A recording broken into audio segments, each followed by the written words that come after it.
Hi everyone, in this video I'll show you the 4 ways to align text in LibreOffice Writer. We start with 4 sample paragraphs. Click in the first paragraph, then click the left align icon. Click in the second paragraph and then click the center align icon.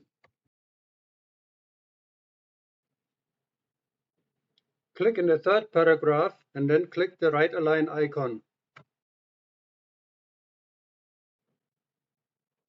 Finally, click the fourth paragraph and click the justified icon. That's it.